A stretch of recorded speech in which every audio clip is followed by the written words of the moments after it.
aujourd'hui l'exploration du nuage de mots de l'ISO 9001 en sa version 2015 pour nous consacrer à l'histoire de la qualité.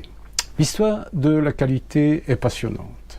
Passionnante parce qu'avec la qualité, on touche à beaucoup de domaines. Le management, l'économie, l'industriel, la cybernétique, la psychologie, le contrôle de gestion, le marketing, la guerre, etc. On pourrait remonter très haut dans l'histoire de la qualité. Il y a 8000 ans, il y avait en Europe des centres de production d'obsidienne reconnus. L'obsidienne étant une roche volcanique cassante qui permettait de fabriquer des lames de couteau extrêmement tranchantes. La qualité qui nous occupe est celle qui est liée à la production à grande échelle de biens industriels ou de biens de consommation. Âge zéro de la qualité, la standardisation des pièces.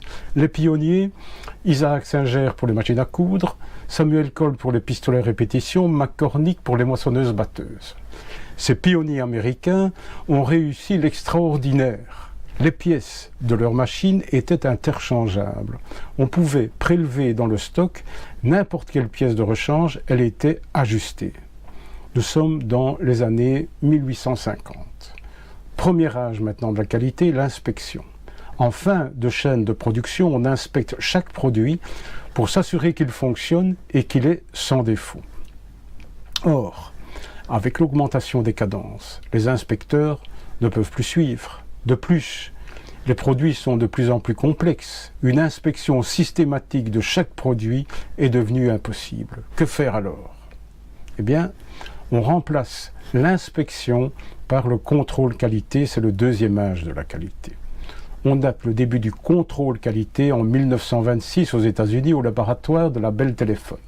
On y associe un nom, le physicien statisticien Walter Andrew Shewhart. On n'inspecte plus chaque produit un à un, mais on utilise des méthodes statistiques d'échantillonnage pour décréter la conformité d'un lot de pièces produites. Mais la qualité n'était pas une culture répandue dans toute l'entreprise et une unité ne se préoccupait pas si elle transmettait des produits non conformes à l'unité suivante. Dans les années 1930, par exemple, l'usine de Hawthorne employait 40 000 personnes, dont 5 200 travaillaient dans le département qualité, plus de 10% de l'effectif. Ça, c'est le piège.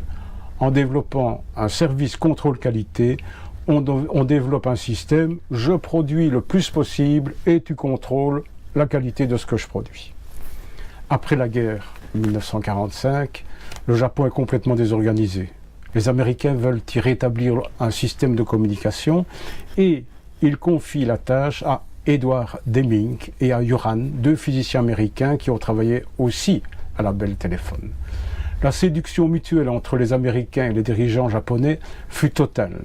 Leur coopération aura un retentissement mondial qui fera des Japonais les leaders incontestés de la qualité jusqu'à la fin du XXe siècle, du XXe siècle, pardon.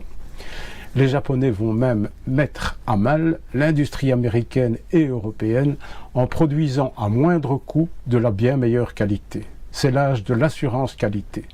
Donner confiance en interne et à l'externe en la qualité des produits que l'on produit parce que l'on maîtrise l'ensemble des activités dans le cadre d'un système qualité. C'est l'idée de l'assurance.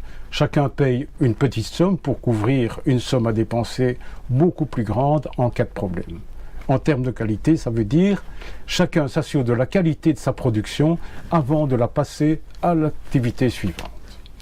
Remarquons que dans la version 1994 de l'ISO, on ne parle pas encore de la satisfaction des clients, mais de conformité.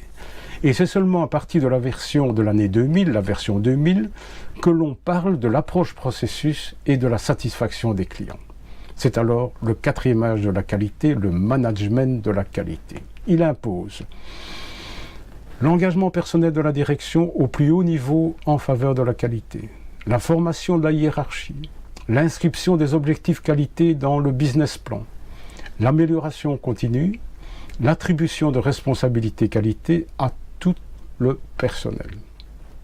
Avec la version 2015 maintenant de l'ISO 9001, on peut penser que l'on se dirige vers un cinquième âge de la qualité, celui de systèmes globaux, englobant la conformité, la satisfaction des clients, mais aussi les composantes environnementales et sociétales.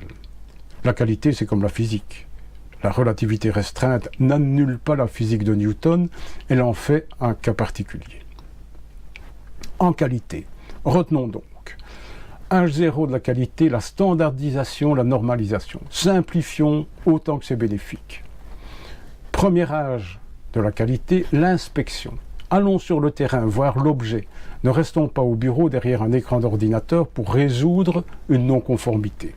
Les Japonais appellent cette pratique le gemba.